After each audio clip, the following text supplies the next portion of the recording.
Udong, yung ano, malabad na isda. Sarap yun. Ano? Ginisang sayote.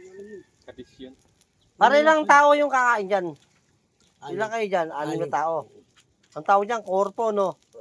Korpo ng grupo ni ano, ni Jeffrey Oxina. Tapos dito may nagluluto rin dito sa kabila. Ano naman to, pate? Pata ng manok. Pata ng manok. Korpo din to, korpo.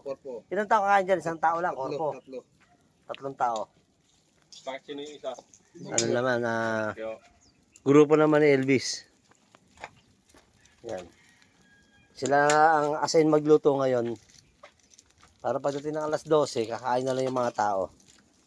Ito, masarap tong ginisang sayote. May sahog siya, lalaki ng isda nandun. Yung isdang malalapad, matamba ka tawag sa gamin sa ganun eh. Yung malapad, actually prito nga lang, masarap na to eh.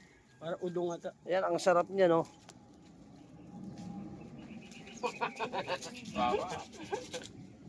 Tapos ini-inspection sila ng ano, ng bodigero namin. Titingnan ko sino mas masarap magluto. Tatapon ko. pag di masarap itatapon. Kawawa naman yung ano, yung kakain mamaya wala ulam. Sarapan niya ha.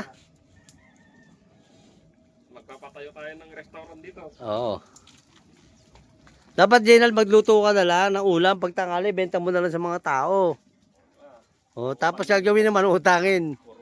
Tapos walang magbabayad, patay.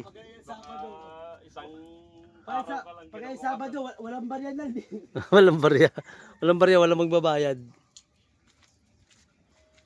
Ayan o. luto na? Be? Yan. Mo lang ata. Nakukulo na yung manok na yung patas para malambot talaga. With Sarap niya no. daw ng Sayote. vegetable. Vegetable. Pare dapat pare yung kinukunan niyo ng ano, tawag dyan, talbos. Total may liki ko muna ng talbos. Dinidilig-diligan nyo rin para Nung ako umihi paggabi. para tawag dito. Yung kangkong. Para yumabong yung ano, dahon.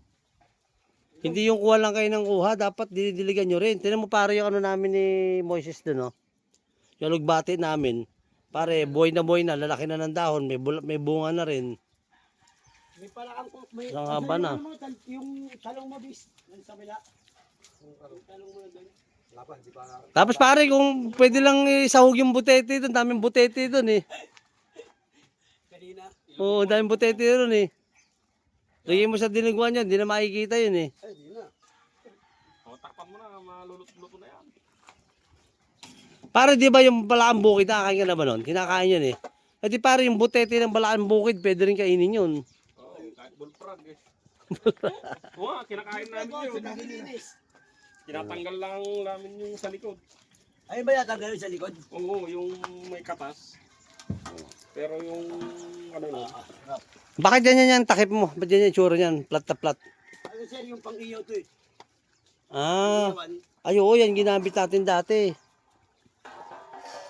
Ayan o, lalong lalasa yan o. Kasi yung katas ng isda, sumasama na sa sabaw yan. magkano 1 kilo ng ganyan, no? Mura lang yan pare, depende kasi sa laki yan eh. Mas maliit, medyo mura. Taka ka naman yan. Ang sarap niyan pre. Prito. Paborito ko nung Oo. bata ko yan eh. Kaya lang pare, pag ako nagpiprito niyan, hindi ko masyadong sinusunog kasi hindi nakakain. Gusto ko yung juicy, ang pag kinakain mo malambot. Sakto lang. Oh, sakto lang. Sarap isarsyado yan. Ito sa akin sa ano, sa shallow tsaka sa maw. Oo. Sarsyado. Social lang, magastos na nga yan eh pare, pag sa akin yan, labahita lang lalagay ko dyan, mura pa. Mura lang sa yote kasi 20 lang eh. Labahita lang lagay mo. Lalagay ko rin. Ito, ilang gastos mo dito, Elvis? Parang wala kang gastos dito ah. 20 lang yan, galit pa kay Bokyo yan eh. Galit na kay Bokyo eh, 20 lang yung bag. 20 lang, galit pa. Pag inalaan pa, puto bibigay lang, sibuyas lang sa kay Bokyo.